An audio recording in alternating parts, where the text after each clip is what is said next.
वैभव लक्ष्मी माता की जय। वैभव लक्ष्मी व्रत की कथा। एक बड़ा शहर था। इस शहर में लाखों लोग रहते थे। पहले के जमाने के लोग साथ साथ रहते थे और एक दूसरे के काम आते थे, पर नए जमाने के लोगों का स्वरूप ही अलग सा है। सब अपने अपने काम में रत रहते हैं, किसी को किसी की परवाह नहीं। घर के सदस्यों को भी एक दूसरे की परवाह नहीं होती। भजन, कीर्तन, भक्ति भाव, दया, परोपकार जैसे संस्कार कम हो गए हैं। शहर में बुराइयां बढ़ गई थी। शराब, जुआ, रेस, व्यभिचार, चोरी, डकैती जैसे बहुत से गुनाह शहर में होते थे। कहावत है कि हजारों निराशाओं में एक आशा छिपी होती है। इस तरह इतनी सारी बुराइयों के बावजूद शहर में कुछ अच्छे लोग भी रहते थे। ऐसे ही अच्छे लोगों में सीता और उसका पति था। सीता धार्मिक प्रवृत्ति की थी और संतोषी थी। उसका पति भी विवेकी और सुशील था। सीता और उसका पति ईमानदारी से जीते थे। वे किसी की न बुराई करते थे और प्रभु भजन में हमेशा की तरह समय व्यतीत कर रहे थे। उनकी गृहस्थी आदर्श गृहस्थी थी और शहर के लोग उनकी गृहस्थी की सराहना करते थे। सीता की गृहस्थी इसी तरह खुशी खुशी चल रही थी, पर कहा जाता है कि कर्म की गति अटल है। विधाता के लिखे लेख कोई नहीं समझ सकता। इंसान का नसीब पल भर में राजा को रंक बना देता है और रंक को राजा। सीता के पति के पूर्व जन्म के कर्म भोगने के लिए बाकी रह गए होंगे कि वह बुरे लोगों से दोस्ती कर बैठा। वह जल्द से जल्द करोड़पति होने के ख्वाब देखने लगा, इसलिए वह गलत रास्ते पर चला गया और करोड़पति की बजाय रोड़पति बन गया। यानी रास्ते पर भटकते भिखारी जैसी उसकी हालत हो गई थी। शहर में शराब, जुआ, रेस, चरस, गांजा वगैरह बुराइयां फैली हुई थी। उनमें सीता का पति भी फंस गया। दोस्तों के साथ उसे शराब की लत हो गई। जल्द पैसे वाला बनने के लालच में दोस्तों के साथ रेस, जुआ भी खेलने लगा। इस तरह बचाई हुई धनराशि, पत्नी के गहने, सब कुछ रेस जुए में गंवा दिए थे। इसी तरह एक वक्त ऐसा भी था, वह सुशील पत्नी सीता के साथ मजे में रहता था। प्रभु भजन में सुख शांति से जीवन व्यतीत करता था। उसके बजाय घर में दरिद्रता और भूखमरी फैल गई। सुख से खाने की बजाय 2 वक्त भोजन के लाले पड़ गए और सीता को पति की गालियां खाने का वक्त आ गया था। सीता सुशील और संस्कारी स्त्री थी। उसका पति भी उसके साथ गलत व्यवहार कर रहा था, किंतु वह भगवान पर भरोसा करके बड़ा दिल रखकर दुख सहने लगी। कहा जाता है कि सुख के पीछे दुख और दुख के पीछे सुख अवश्य आता है, इसलिए दुख के बाद सुख आएगा ही। ऐसी आशा के साथ सीता प्रभु भक्ति में लीन रहने लगी। इस तरह सीता असहाय सुख सहते सहते प्रभु भक्ति में समय बिताने लगी। अचानक एक दिन दोपहर को उनके द्वार पर किसी ने दस्तक दी। सीता सोच में पड़ गई कि मुझ जैसे गरीब के घर इस वक्त कौन आया होगा। फिर भी द्वार पर आए अतिथि का आदर करना चाहिए। ऐसे आर्य धर्म के संस्कार वाली सीता ने खड़े होकर द्वार खोला। देखा तो सामने एक मांझी खड़ी थी। वे बड़ी उम्र की लगती थी, किंतु उनके चेहरे पर अलौकिक तेज दिख रहा था। उनकी आंखों में तो मानो अमृत बह रहा था। उनका भव्य चेहरा करुणा और प्यार से छलकता था। उनको देखते ही सीता के मन में अपार शांति छा गई। वैसे सीता इन मांझी को पहचानती न थी, फिर भी उनको देखकर सीता के रोम रोम में आनंद छा गया। सीता मांझी को आदर के साथ घर में ले आई। घर में बिठाने के लिए कुछ भी नहीं था। अतः सीता ने सकुचाकर एक फटी चद्दर पर उनको बिठाया। माँ जी ने कहा, क्यों सीता, मुझे पहचाना नहीं? सीता ने सकुचाकर कहा, माँ, आपको देखते ही बहुत खुशी हो रही है, बहुत शांति प्रतीत हो रही है। ऐसा लगता है मैं बहुत दिनों से जिसे ढूंढ रही थी वो आप ही हैं, पर मैं आपको पहचान नहीं पाई। माँ जी ने हंसकर कहा, क्यों भूल गई? हर शुक्रवार को लक्ष्मी जी के मंदिर में भजन कीर्तन होते हैं, तब मैं भी वहाँ आती हूँ। वहाँ हर शुक्रवार को हम मिलते हैं। पति जब से गलत रास्ते पर चला गया था, तब से सीता बहुत दुखी हो गई थी और दुख की मारी वह लक्ष्मी जी के मंदिर भी नहीं जाती थी। बाहर के लोगों के साथ नजर भी मिलाते उसे शर्म लगती थी। उसने दिमाग पर जोर दिया, पर माँ जी याद नहीं आ रही थी। तभी माँ जी ने कहा, तू लक्ष्मी जी के मंदिर में कितने मधुर भजन गाती थी, अभी तू दिखाई नहीं देती थी, इसलिए मुझे लगा कहीं तू बीमार तो नहीं है। ऐसा सोचकर मैं तुझसे मिलने चली आई हूँ। माँ जी के अति प्रेम भरे शब्दों से सीता का हृदय पिघल गया। उसकी आंखों में आंसू आ गए। माँ जी के सामने वह बिलक बिलक कर रोने लगी। यह देखकर माँ जी सीता के नजदीक सरकी और उसकी सिसकती पीठ पर प्यार भरा हाथ फेरकर सांत्वना देने लगी। माँ जी ने कहा, बेटी, सुख और दुख तो धूप और छांव जैसे होते हैं। सुख के पीछे दुख आता है तो दुख के पीछे सुख भी आता है। धैर्य रखो बेटी। और तुझे क्या परेशानी है? अपने दुख की बात मुझे सुना, तेरा मन भी हल्का हो जाएगा और तेरे दुख का कोई उपाय भी मिल जाएगा। माँ जी की बात सुनकर सीता के मन को शांति मिली। उसने माँ जी से कहा, माँ, मेरी गृहस्थी में भरपूर सुख और खुशियाँ थी। मेरे पति भी सुशील थे। भगवान की कृपा से पैसे की बात में भी हमें संतोष था। हम शांति से गृहस्थी चलाते, ईश्वर भक्ति में अपना व्यतीत करते थे। यकायक हमारा भाग्य हमसे रूठ गया। मेरे पति की बुरे लोगों से दोस्ती हो गई। बुरी संगति की वजह से शराब, जुआ, रेस, चरस, गांजा वगैरह खराब आदतों के शिकार हो गए और उन्होंने सब कुछ गंवा दिया। हम रास्ते के भिखारी जैसे बन गए। यह सुनकर माँ जी ने कहा, सुख के पीछे दुख और दुख के पीछे सुख अवश्य आता है। ऐसा भी कहा जाता है, कर्म की गति न्यारी होती है। हर इंसान को अपने कर्म भुगतने पड़ते हैं, इसलिए तू चिंता मत कर। अब तू कर्म भुगत चुकी है, अब तुम्हारे सुख के दिन अवश्य आएंगे। तू तो माँ लक्ष्मी जी की भक्त है। माँ लक्ष्मी जी तो प्रेम और करुणा की अवतार है।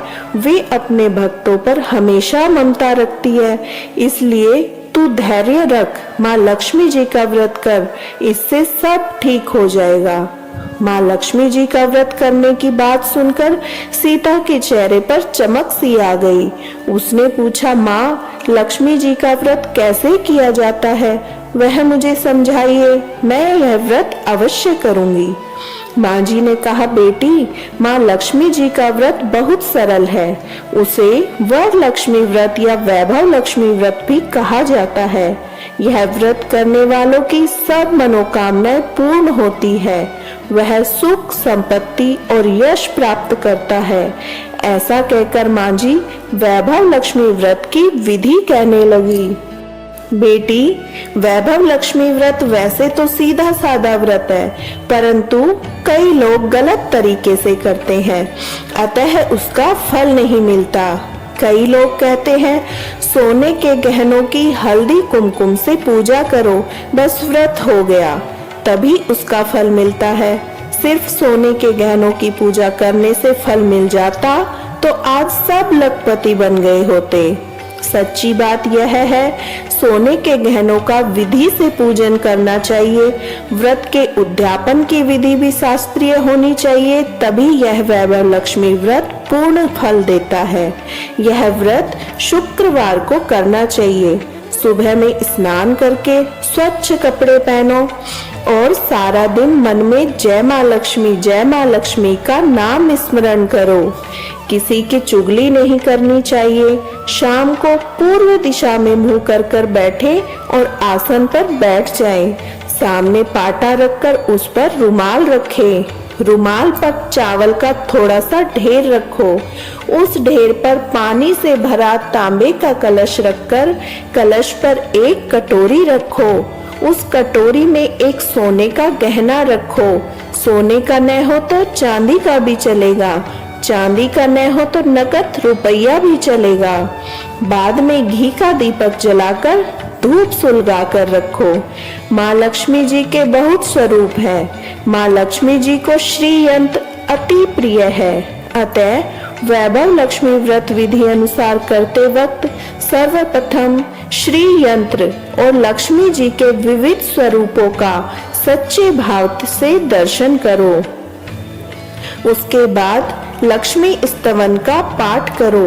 बाद में कटोरी में रखे गहने या रुपयों का हल्दी कुमकुम और चावल चढ़ाकर पूजन करो। लाल रंग का फूल चढ़ाओ। शाम को कोई मीठी चीज बनाकर उसका प्रसाद रखो। न हो सके तो शक्कर या गुड़ भी रख सकते हैं।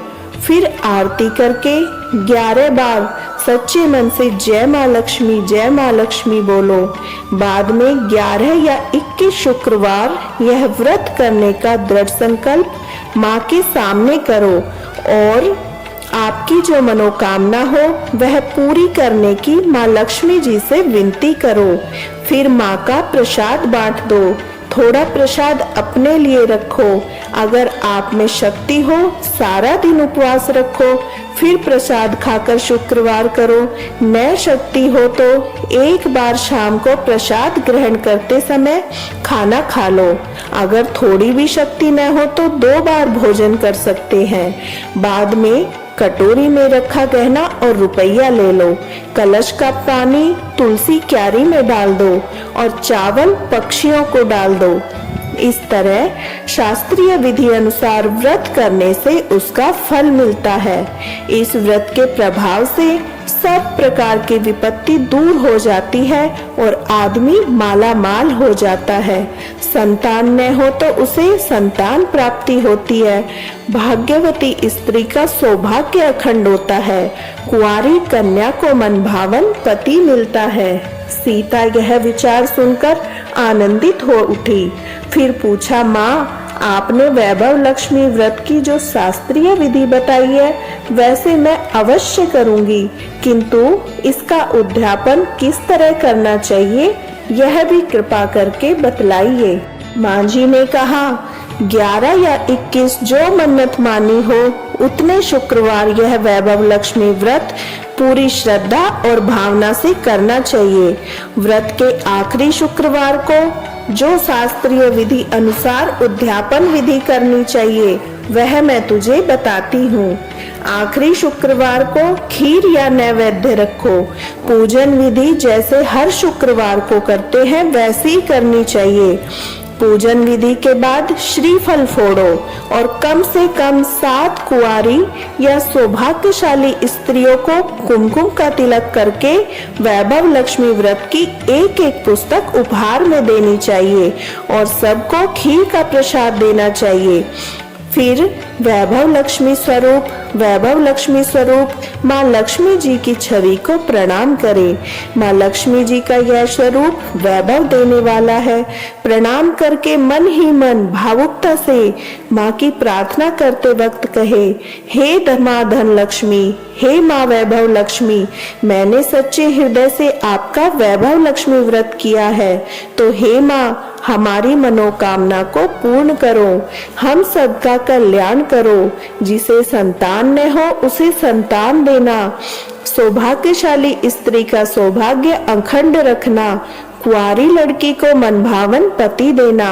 आपका यह चमत्कारी वैभव लक्ष्मी व्रत जो करे उसकी सब विपत्ति दूर करना, सबको सुखी करना। हे माँ आपकी महिमा अपरंपार है। इस तरह माँ की प्रार्थना करके माँ लक्ष्मी जी के धन लक्ष्मी स्वरूप के भाव की वंदना करो।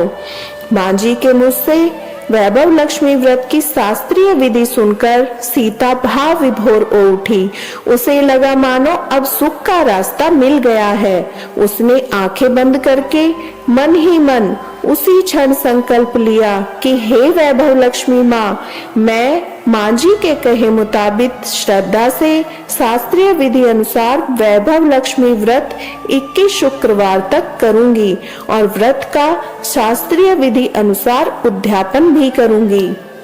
सीता ने संकल्प करके आंखें खोली तो सामने कोई न था। वह विस्मित हो गई, माँ जी कहाँ गई? यह माँ जी दूसरा कोई नहीं था, साक्षात माँ लक्ष्मी ही थी।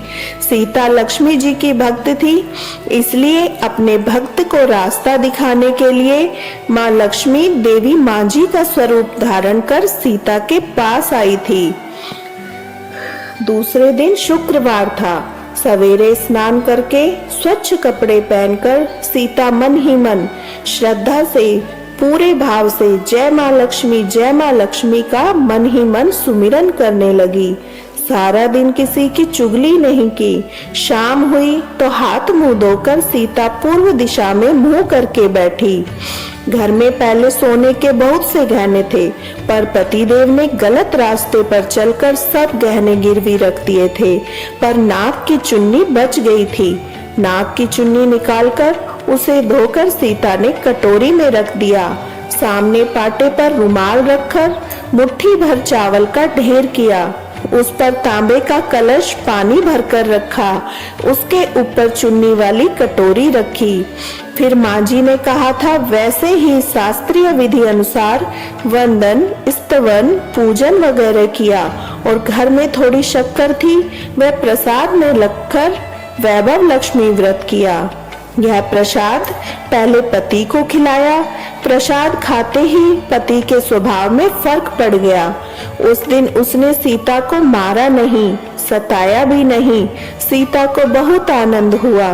उसके मन में वैभव लक्ष्मी व्रत के लिए श्रद्धा और बढ़ गई। सीता ने पूर्ण श्रद्धा भाव से 21 शुक्रवार तक वैभव लक्ष्मी व्रत किया। 21वें शुक्रवार को माँ जी के कहे मुताबिक उद्यापन विधि करके 7 स्त्रियों को वैभव लक्ष्मी व्रत की 7 पुस्तकें उपहार में दी। फिर माता जी के धन लक्ष्मी स्वरूप की छवि को वंदन करके भाव से मन ही मन प्रार्थना करने लगी, हे माँ लक्ष्मी, मैंने आपका वैभव लक्ष्मी व्रत करने की मन्नत मानी थी, वह व्रत आज पूर्ण किया है। हे माँ, मेरी हर विपत्ति दूर करो, हम सब का कल्याण करो। जिसे संतान न हो उसे संतान देना, सौभाग्यवती स्त्री का सौभाग्य अखंड रखना, कुंवारी कन्या को मनभावन पति देना। आपका यह चमत्कारी वैभव लक्ष्मी व्रत जो करे उसकी सब विपत्ति दूर करना, सबको सुखी करना। हे माँ, आपकी महिमा अपार है। ऐसा बोलकर लक्ष्मी जी के धन लक्ष्मी स्वरूप की छवि को प्रणाम किया। इस तरह शास्त्रीय विधि अनुसार सीता ने श्रद्धा से व्रत किया और तुरंत ही उसे फल मिला। उसका पति गलत रास्ते पर चला गया था, वह अच्छा आदमी हो गया और कड़ी मेहनत करके व्यवसाय करने लगा। माँ लक्ष्मी जी के वैभव लक्ष्मी व्रत के प्रभाव से उसको ज्यादा मुनाफा होने लगा। उसने तुरंत सीता के गिरवी रखे गहने छुड़ा लिए। घर में धन की बाढ़ सी आ गई। घर में पहले की तरह सुख शांति छा गई। वैभव लक्ष्मी व्रत का प्रभाव देखकर मोहल्ले की दूसरी स्त्रियां भी शास्त्रीय विधि पूर्वक वैभव लक्ष्मी व्रत करने लगी। हे माँ धन लक्ष्मी, आप जैसे सीता पर प्रसन्न हुई, उसी तरह आपका व्रत करने वाला सब पर प्रसन्न होना, सबको सुख शांति देना। जय धन लक्ष्मी माँ, जय वैभव लक्ष्मी माँ। वैभव लक्ष्मी माँ की आरती। जय लक्ष्मी माता मैया, जय लक्ष्मी माता, तुमको निश दिन सेवत, तुमको निश दिन सेवत, हर विष्णु विधाता। ओम जय लक्ष्मी माता, ब्रह्माणी रुद्राणी कमला तू ही जग माता, सूर्य चंद्रमा ध्यावत नारद ऋषि गाता, जय लक्ष्मी माता। दुर्गा रूप निरंजनी सुख संपत्ति दाता, जो कोई तुमको ध्यावत रिद्धि सिद्धि धन पाता। ओम जय लक्ष्मी माता। तू पाताल बसंती तू ही शुभ दाता, कर्म प्रभाव प्रकाशिनी जग निधि की त्राता। ओम जय लक्ष्मी माता। जिस घर थारो वासा ताहि में गुण आता, कर न सके सोई कर ले मन नहीं घबराता। ओम जय लक्ष्मी माता। तुम बिन यज्ञ न होवे वस्त्र न हो पाता, खान पान का वैभव तुम बिन नहीं आता। ओम जय लक्ष्मी माता। शुभ गुण सुंदर युक्ता क्षीर निधि जाता, रतन चतुर्दश तो को कोई नहीं पाता। ओम जय लक्ष्मी माता। श्री लक्ष्मी जी की आरती जो कोई नर गाता, उर उमंग अति उपजे पाप उतर जाता। ओम जय लक्ष्मी माता। स्थिर चर जगत रचाए शुभ कर्म ने लाता, तेरा भक्त मैया की शुभ दृष्टि चाहता। जय लक्ष्मी माता। ओम जय लक्ष्मी माता मैया जय लक्ष्मी माता। तुमको निश दिन सेवत तुमको निश दिन सेवत हर विष्णु विधाता। ओम जय लक्ष्मी माता। श्री धान्य लक्ष्मी माता की जय। श्री गज लक्ष्मी माता की जय। श्री अधि लक्ष्मी माता की जय। श्री विजय लक्ष्मी माता की जय। श्री संतान लक्ष्मी माता की जय।